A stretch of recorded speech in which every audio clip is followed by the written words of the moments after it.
Leksjon 1. Åpen kommunikasjon. Hvis du har flere spørsmål om prosjektet, kan du gjerne spørre. Takk. Jeg setter pris på den åpne kommunikasjonslinjen, det gjør ting enklere.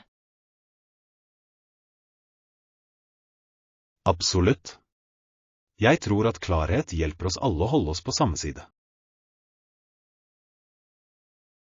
Jeg er enig, og det oppfordrer alle til å delta aktivt i diskusjoner. Ja, jo mer vi deler, jo bedre blir resultatene våre. Nøyaktig. Jeg føler meg tryggere når jeg vet at jeg kan nå ut når jeg trenger hjelp. Det er ånden. Samarbeid er nøkkelen til vår suksess. Jeg er spent på å se hvordan teamarbeidet vårt vil føre til gode resultater. Jeg også. La oss fortsette dette momentumet. Leksjon 2. Dagligvarehandel. Hei, har du prøvd å handle i forskjellige dagligvarebutikker i det siste? Ja, det har jeg. Det er overraskende hvor mye variasjon det er blant dem. Jeg vet. Noen butikker har bedre priser, mens andre satser på økologiske alternativer. Nøyaktig. Det er verdt å utforske for å finne de beste tilbudene og kvaliteten. Jeg er enig. I tillegg kan du oppdage nye merker som du virkelig liker.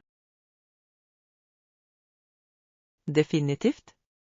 Jeg har funnet noen unike produkter som jeg ellers ikke ville ha prøvd. Det er et morsomt eventyr å se hva hver butikk har å tilby. Absolutt. Jeg tror jeg vil gjøre det til en vanlig vane, å utforske forskjellige steder. Flott idé. Du vet aldri hvilke skatter du kan finne. Leksjon 3. Prosjektkoordinering. Så, hva er koden du velger for det kommende prosjektet? Jeg tror jeg velger noe enkelt, men effektivt. Hva med deg? Ok, jeg forstår. Det er viktig at vi er på samme bølgelengde. Definitivt. Og vil det være noen tilgjengelig for å hjelpe om nødvendig? Ja, jeg skal sørge for at vi har støtte gjennom hele prosessen. Det er betryggende. Det hjelper å vite at vi ikke er alene om dette. Samarbeid er nøkkelen, og det å ha et solid team gjør en stor forskjell. Absolutt. Jeg ser frem til å jobbe sammen om dette prosjektet. Samme her. Sammen vil vi oppnå gode resultater. Leksjon 4. Planlegging fremover. Det er veldig viktig å planlegge på forhånd for ethvert prosjekt vi tar på oss. Jeg kunne ikke vært mer enig. Har du vurdert å budsjettere for de kommende utgiftene? Ja, jeg tror det er avgjørende å allokere ressurser klokt fra starten. Nøyaktig. Et klart budsjett kan redde oss fra uventede overraskelser senere. Og det hjelper oss med å prioritere hva som må gjøres først. Høyre. Planlegging fremover gjør at vi kan holde fokus på målene våre. Alt handler om å sette oss opp for suksess. Absolutt. Jeg er spent på å se hvordan vår nøye planlegging vil lønne seg. Jeg også. La oss få det til sammen. Leksjon 5. Karaktertrekk. Har du noen gang lagt merke til hvordan Charlie Brown ofte er så lysten på ting? Absolutt. Han sliter virkelig med frykt for å mislykkes, noe som holder ham tilbake. Det er interessant hvor relatert karakteren hans er for mange mennesker. Ja, og så er det Lucy, som er det motsatte, pushy og anmassende. Nøyaktig. Det ser ut til at hun tar ansvar uten å ta hensyn til andres følelser. Jeg tror kontrasten mellom dem fremhever ulike personlighetstyper. Høyre. Det får deg til å lure på hvordan deres interaksjoner påvirker hverandres vekst. Det gjør det virkelig. De viser oss begge at det er nøkkelen å finne balanse i forhold. Sikkert. Det er en flott leksjon i å forstå oss selv og de rundt oss. Leksjon 6. Kvalitet betyr noe. Har du sjekket ut andre butikker for den varen? Ja, det har jeg, men jeg fant ut at denne har bedre kvalitet generelt. Det er viktig. Kvalitet kan utgjøre en slik forskjell i det lange løp. Nøyaktig. Jeg tror det er verdt å bruke litt mer for noe holdbart. Absolutt. I tillegg kan et godt produkt spare deg penger på erstatninger senere. Ja, og det føles ofte bedre å bruke noe godt laget. Jeg er enig. Kvalitetsprodukter gir vanligvis også en bedre opplevelse.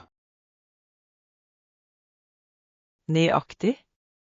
Jeg vil heller investere i noe som varer enn å neie meg med mindre. Det høres ut som du tok det riktige valget ved å komme hit. Leksjon 7. Å uttrykke følelser. Du burde virkelig snakke med dem om hvordan deres handlinger påvirket deg. Jeg vet, men å uttrykke meg gjør meg bekymret for å være sårbar. Det er forståelig å føle det slik. Sårbarhet kan være ganske skremmende. Ja, men jeg tror også det er viktig for å bygge autentiske forbindelser.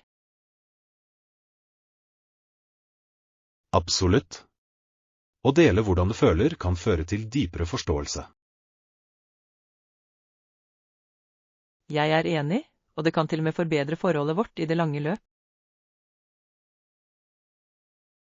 Nøyaktig. Det handler om å skape et trygt rom for ærlig kommunikasjon. Du har rett. Jeg skal prøve å samle motet og ta den samtalen snart.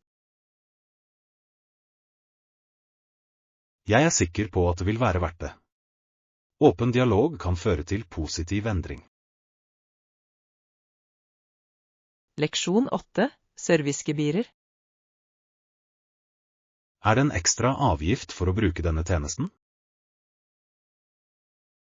Nei, det er ingen ekstra avgift i det hele tatt, noe som er flott å vite. Det gjør det mer attraktivt. Jeg hater skjulte anklager. Jeg er helt enig. Det er forfriskende når virksomheter er transparente. Kan jeg få en bekreftelse på tjenestedetaljene? Selvfølgelig. Jeg kan sende det til deg med en gang. Takk. Å ha alt skriftlig gjør at jeg føler meg tryggere. Absolutt. Det er alltid godt å ha tydelig dokumentasjon for trygghet. Jeg setter pris på din hjelp med å avklare alt. Leksjon 9. Bekvemmelig mat. Det er hyggelig at de serverer i spisestuen. Det er veldig praktisk. Jeg er helt enig. Det gjør at alt føles mer avslappet og hyggelig. Når pleier de å servere måltider her? De begynner vanligvis å servere frokost 7:00, noe som er perfekt for tidlig oppegående. Det er flott. Jeg elsker å starte dagen med en solid frokost. Samme her. Det setter en positiv tone for resten av dagen. Nøyaktig. I tillegg bidrar det til opplevelsen å nyte et måltid i en hyggelig atmosfære. Absolutt. Jeg kan ikke vente med å prøve frokostmenyen deres i morgen. Jeg også. Det er alltid spennende å oppdage nye spisesteder. Leksjon 10. Utdanningstilgang. Har du lagt merke til hvordan jobber og tilgang til høyere utdanning blir vanskeligere å oppnå? Ja, det er bekymringsfullt. Konkurransen ser ut til å bli hardere for hvert år. Det er det virkelig. Mange mennesker sliter med å finne muligheter som matcher deres ferdigheter. Jeg tror økende undervisningskostnader spiller en betydelig rolle i den saken. Definitivt. Det er nedslående når utdanning føles utenfor rekkevidde for så mange. Ja, og det kan begrense folks potensial til å bidra til samfunnet. Nøyaktig. Vi trenger flere programmer som støtter tilgang til utdanning for alle. Jeg er helt enig. Det er et ansvar vi alle deler å gå inn for endring. Sammen kan vi jobbe for en mer rettferdig fremtid for alle. Leksjon 11. Kjære minner. Jeg hadde mange andre leker da jeg var liten, men ingen var så viktig som den dukken. Virkelig? Hva gjorde den dukken så spesiell for deg? Det var som min følgesvenn. Jeg tok den med overalt og delte alle mine hemmeligheter med den. Det er så søtt. Det er utrolig hvordan noen leker kan ha slik sentimental verdi. Absolutt. Selv nå kan jeg huske så mange minner knyttet til det.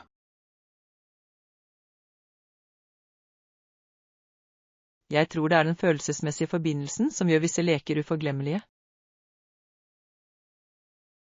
Ja, det er fascinerende hvordan de kan representere trøst og glede i barndommen vår. Sikkert. Disse minnene former hvem vi er som voksne. Det er en vakker påminnelse om barndommens uskyld og fantasi. Leksjon 12. Tidlige feiringer. Visste du at de første kristne i utgangspunktet ikke visste hvilken dag Jesus ble født? Virkelig? Det visste jeg ikke. Når begynte de å feire bursdagen hans? Først feiret de den 6. januar, noe som er ganske interessant. Det er interessant. Den viser hvordan tradisjoner kan utvikle seg over tid. Nøyaktig. Etter hvert som de lærte mer, tilpasset de feiringene sine deretter. Det er fascinerende hvordan historien former vår moderne praksis. Ja, og det minner oss om viktigheten av å forstå røttene våre. Absolutt. Å feire tradisjoner kobler oss til vår fortid. Det er fantastisk hvordan disse historiene kan bringe mennesker sammen. Leksjon 13. Delt ansvar. Det er viktig for oss alle å anerkjenne vårt ansvar i samfunnet. Jeg er helt enig. Hvis vi innser dette, kan vi skape positiv endring. Ja, spesielt i lys av utfordringene det nye tsjekkoslovakiske demokratiet står overfor. Det er avgjørende for innbyggerne å engasjere seg og ta eierskap til fremtiden sin. Absolutt. Kollektivt ansvar kan føre til et lysere og mer stabilt samfunn. Nøyaktig. Når alle bidrar, bygger vi et sterkere fellesskap. Det handler om å fremme en følelse av enhet og hensikt blant oss alle. Ja, sammen kan vi overvinne hindringer og jobbe mot en bedre morgendag.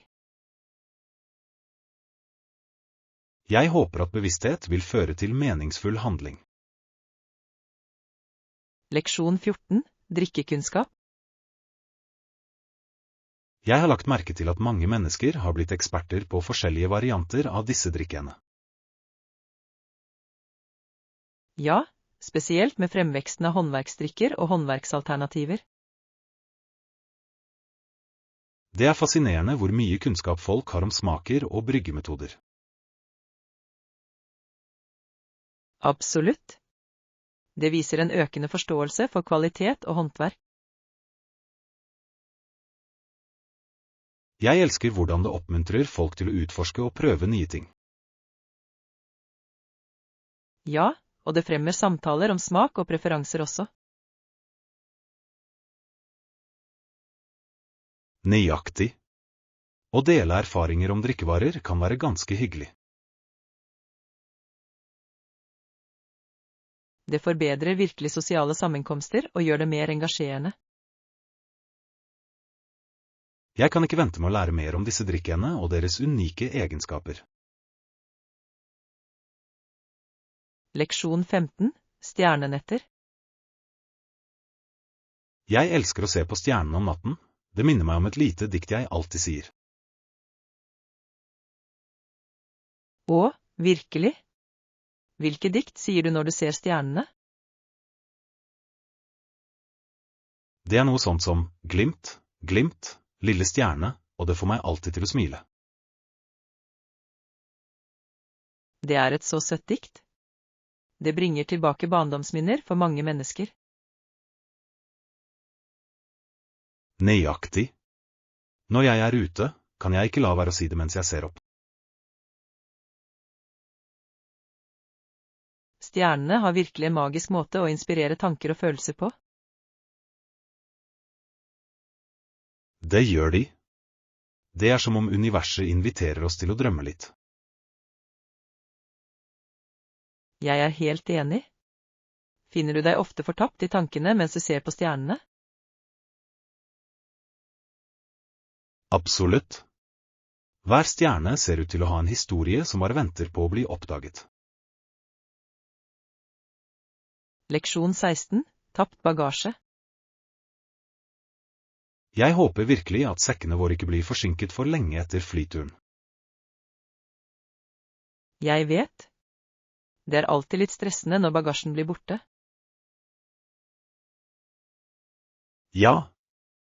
Jeg håper bare vi kan spore dem opp raskt hvis de går seg vill. Samme her. Det kan være så vanskelig å vente på dem. Og det er enda verre hvis vi har viktige ting pakket inne. Nøyaktig. Jeg har alltid nødvendigheter i håndbagasjen for sikkerhets skyld. Det er en smart idé. Det gir trygghet under reisen. Sikkert. La oss være optimistiske og håpe på det beste med veskene våre. Avtalt. Og hvis de blir forsinket, vil vi håndtere det sammen. Leksjon 17. Å våkne. Så nå vil du bli vekket om morgenen? Kan du vekke meg 7:00? Jeg vil starte dagen tidlig. Sikker? Jeg skal sørge for å stille inn en alarm for deg. Takk. Jeg opplever at det våkne tidlig gir meg mer tid til å forberede meg. Absolutt. Det er fint å ha de stille øyeblikkene før dagen begynner. Ja, og jeg kan nyte en fredelig frokost uten å føle meg stresset. Det høres perfekt ut. Jeg skal sørge for å holde støyen nede også. Det setter jeg pris på. En rolig morgen gjør en stor forskjell. Definitivt. Her er en produktiv dag foran oss. Leksjon 18, vaskerom. Jeg hørte vaskerom i kjelleren er veldig romslige og renne. Ja, det er de. Det er en lettelse å ha et fint sted å vaske til. Jeg er enig. Rennende fasiliteter gjør gjøremål mye mer behagelig. I tillegg elsker jeg at jeg har nok maskiner slik at jeg ikke trenger å vente lenge. Nøyaktig. Det er praktisk, spesielt når du har mye klær å vaske. Og det at Hydro ikke er inkludert gjør budsjetteringen enklere. Det er sant. Det er fint å vite nøyaktig hva du kan forvente av kostnader. Ja, og det å ha referanser er med på å sikre et godt miljø. Jeg er glad vi fant et sted som dekker våre behov så godt. Leksjon 19, enkel tilgang. Det er flott å vite at billettene er lett tilgjengelige, spesielt på dette stedet. Ja, det er et stort pluss. Det gjør planleggingen så mye enklere. Og når vi er gjennom sikkerheten, kan vi slappe av og nyte arrangementet. Nøyaktig. Det er fint å slippe å bekymre seg for lange køer. Jeg setter stor pris på arenaer som prioriterer kundens bekvemmelighet. Samme her. Det forbedrer den generelle opplevelsen for alle som deltar. Det gjør det virkelig. Hva gleder du deg mest til på arrangementet? Jeg er spent på å se forestillingene og nyte atmosfæren. Jeg også. Det kommer til å bli en fantastisk tid. Leksjon 20, uttøyning etter trening. Etter en treningsøkt er det viktig å kjøle seg ned og strekke musklene. Absolutt. Det bidrar til å forhindre sårhet og holde deg fleksibel. Hvor lenge bør jeg kjøle meg ned etter din mening? Ideelt sett bør rundt 5 til 10 minutter være tilstrekkelig for en god nedkjøling. Det høres fornuftig ut. Jeg skal sørge for å inkludere stretching i rutinen min. Flott idé. Det slapper ikke bare av musklene, men fremmer også restitusjon. Jeg føler meg alltid bedre når jeg tar meg tid til å kjøle meg skikkelig ned. Nøyaktig. Det er en liten investering i helsen din som lønner seg. Jeg gleder meg til å inkludere dette i rutinene mine etter trening. Leksjon 21, fargepsykologi. Har du noen tips til hvilke farger som fremmer avslapping og ro? Ja, myke farger som blått og grønt er flotte for å skape en rolig atmosfære. Det gir mening. De minner meg om naturen, som alltid er beroligende. Nøyaktig. Varme, nøytrale farger kan også gi et koselig preg på rommet. Jeg elsker ideen om å bruke farger strategisk i hjemmeinnredningen min. Ja, det kan virkelig endre stemningen i et rom. Jeg vil definitivt vurdere å legge til mer beroligende farger til boarealet mitt. Flott valg. Det vil få hjemmet ditt til å føles som et fredelig tilfluktssted. Jeg gleder meg til å eksperimentere med forskjellige fargekombinasjoner. Leksjon 22, Fake News Challenge. Har du fulgt diskusjonene om falske nyheter og deres innvirkning på samfunnet? Ja, Det er et stort problem vi står overfor i dag. Det er viktig å være informert. Absolutt. Feilinformasjon kan spre seg så raskt og skape forvirring. Det kan det virkelig. Folk må lære å verifisere informasjonen de bruker. Nøyaktig. Kritisk tenkning er viktig i denne digitale tidsalderen.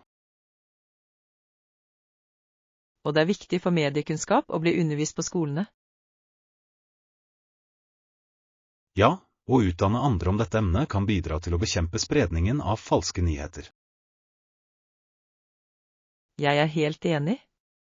Sammen kan vi skape et mer informert samfunn. La oss holde samtalen i gang. Det er viktig for fremtiden vår. Leksjon 23. Lytte til messene. Det er interessant å vurdere ønskene til massen av vanlige mennesker i dette landet.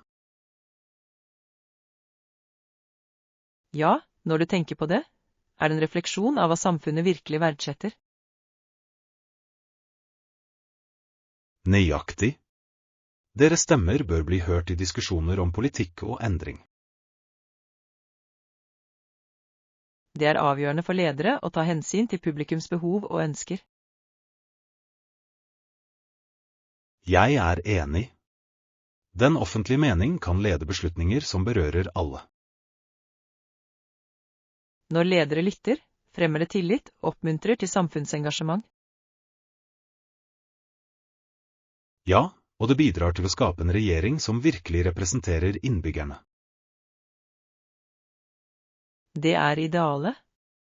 Sammen kan vi strebe for et samfunn som verdsetter alle stemmer. La oss fortsette å gå inn for disse ønskene for å skape positiv endring. Leksjon 24. Velsmakende oppdagelser. Har du prøvd rettene hos den leverandøren? Deres biff, ostquesadilla, er fantastisk.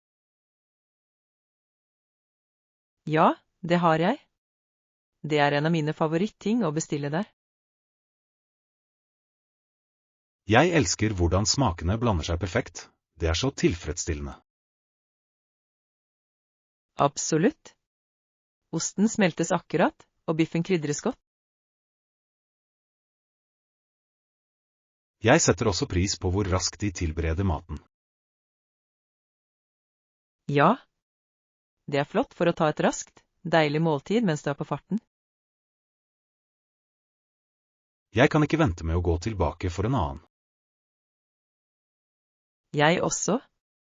Det er definitivt et must-prøve for alle som besøker området. La oss lage en plan snart. Leksjon 25. Handleliste. Vi har også lite egg og smør. Jeg la akkurat merke til det. Notert. Vil du ha noe annet mens vi er i butikken? Jeg kunne brukt noen friske grønnsaker til salater denne uken. God idé. Ferske grønnsaker gjør alltid måltidene sunnere og smakfullere. Nøyaktig. Kanskje vi også skal ta litt snacks til helgen. Det høres perfekt ut. Hva slags snacks har du i tankene? Jeg tenkte på å få noen chips og kanskje litt frukt for et sunnere alternativ. Gode valg. La oss sørge for å sjekke kvaliteten på alt vi velger. Sikkert. Kvalitetsingredienser utgjør alltid en forskjell i våre måltider. Leksjon 26. Anbefalinger. Det høres flott ut. Er det noen spesifikke merker eller modeller du vil anbefale? Definitivt. Jeg er en stor fan av XYZ-merket for elektronikk, de er pålitelige. Jeg har også hørt gode ting om dem. Hva med kundeservicen deres? Glimrende. De er kjent for å være veldig hjelpsomme hvis det oppstår problemer. Det er betryggende å høre. Jeg foretrekker alltid merker med god støtte. Jeg forstår, det gjør opplevelsen mye jevnere og mindre stressende. Nøyaktig. Det er verdt å investere i kvalitet, spesielt for teknologiske produkter. Sikkert. Jeg sender deg en liste over favorittmodellene mine etter dette. Takk. Jeg setter pris på din innsikt. De veileder virkelig mine avgjørelser. Leksjon 27. Intelligent liv. Det er noen få steder som har intelligent liv, men de er sannsynligvis svært sjeldne. Ja, det er fascinerende å tenke på hvor mange uoppdagede verdener som kan eksistere. Høyre. Universet er så stort, og vi har bare utforsket en liten brøkdel av det. Nøyaktig. Det setter i gang fantasien om hva vi kan finne der ute. Jeg lurer på hva slags sivilisasjoner som kan eksistere utenfor planeten vår. Det er spennende å vurdere mulighetene, ulike kulturer, teknologier og ideer. Ja, og hvordan de kan se på vår verden og livsstil. Det er et tankevekkende perspektiv. Det får deg til å sette pris på vår egenart. Absolutt. Det er en påminnelse om hvor mye vi fortsatt har å lære om universet. Leksjon 28. Råd tripplans. Planlegger du å ta noen omveier eller avstikkere under bilturen? Ja, jeg tror det ville vært morsomt å utforske noen interessante steder underveis. Det høres ut som en god idé. Det gir eventyr til reisen. Nøyaktig. Jeg har hørt at det er noen vakre nasjonalparker i nærheten. Det ville vært et fantastisk stopp. Naturen føles alltid forfriskende. Ja, og det er en perfekt mulighet for noen flotte bilder også. Jeg skal sørge for å pakke kameraet mitt, og fange minner er viktig. Absolutt. I tillegg vil det gi oss historier å dele senere. Jeg kan ikke vente på denne turen, det høres ut som det blir uforglemmelig. Leksjon 29. Treningsantrekk. For klassen anbefales det å bruke behagelige treningsklær og atletiske sko. Det er godt å vite. Jeg vil være sikker på at jeg er skikkelig kledd for øvelsene. Definitivt. Komfort er nøkkelen når du beveger deg mye. Jeg er enig. Jeg kommer nok til å bruke mine favorittreningsleggings og en pusteendetopp. Flott valg. De er perfekte for å holde seg kjølige under en treningsøkt. Nøyaktig. I tillegg vil jeg føle meg selvsikker mens jeg trener. Det er viktig. Å føle seg bra i det du har på deg kan øke motivasjonen.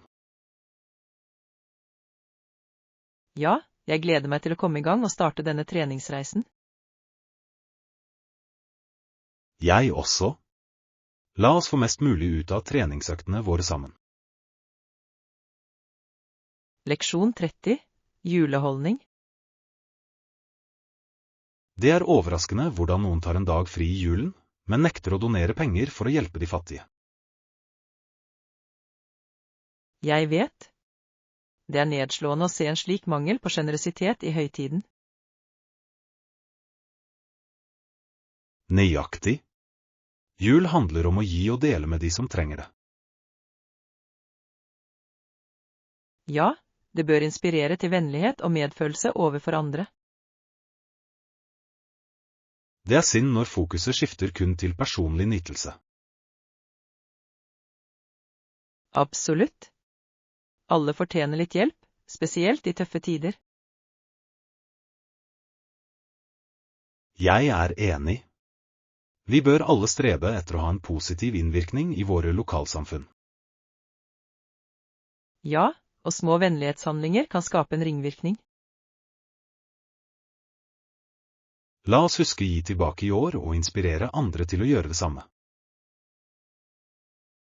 Leksjon 31, klart syn. Jeg hadde den på meg på skolen på mandag, og jeg kunne se tavlen tidlig. Det er fantastisk. Det må utgjøre en stor forskjell i læringen din. Det gjør det virkelig. Før slet jeg med å lese notatene på avstand. Jeg kan tenke meg. Å ha godt syn er avgjørende for å fokusere timen. Absolutt. Det er utrolig hvor mye lettere alt er nå. Jeg er glad for å høre det. Det kan virkelig forbedre din generelle skoleopplevelse. Ja, jeg føler meg tryggere på å delta i diskusjonen nå. Det er fantastisk. Alt handler om å sette deg opp for å lykkes på skolen. Sikkert. Jeg er spent på å fortsette å forbedre studiene mine med bedre syn. Leksjon 32, uetiske praksiser. Det er så mange uetiske praksiser i næringslivet, som bestikkelser, tilbakeslag, nepotisme og underslag. Det er alarmerende hvor utbredt disse problemene kan være i enkelte bransjer. Ja, de undergraver tillit og integritet i organisasjoner. Absolutt. Det skaper et giftig miljø og påvirker alle involverte. Jeg tror åpenhet og ansvarlighet er avgjørende for å bekjempe denne praksisen. Jeg er helt enig. Organisasjoner må etablere sterke etiske retningslinjer. Ja, og de bør aktivt fremme en kultur for ærlighet og rettferdighet. Det er avgjørende for å bygge et positivt omdømme og langsiktig suksess. Sammen kan vi gå inn for en forretningsverden som verdsetter etikk og integritet. Leksjon 33, unike nyanser. Ja, de har svart, brunt og til og med noen få andre unike nyanser tilgjengelig. Det er interessant. Jeg elsker når merker tilbyr en rekke farger. Det lar alle finne noe som passer deres personlige stil. Nøyaktig. Unike nyanser kan legge til en morsom vri til ethvert antrekk. Jeg er enig. Det er spennende å ha alternativer utover standardfargene. I tillegg gir det deg sjansen til å uttrykke din individualitet. Ja, og det gjør shopping morsommere når du har valg. Jeg gleder meg til å sjekke ut kolleksjonen deres og se alle fargene.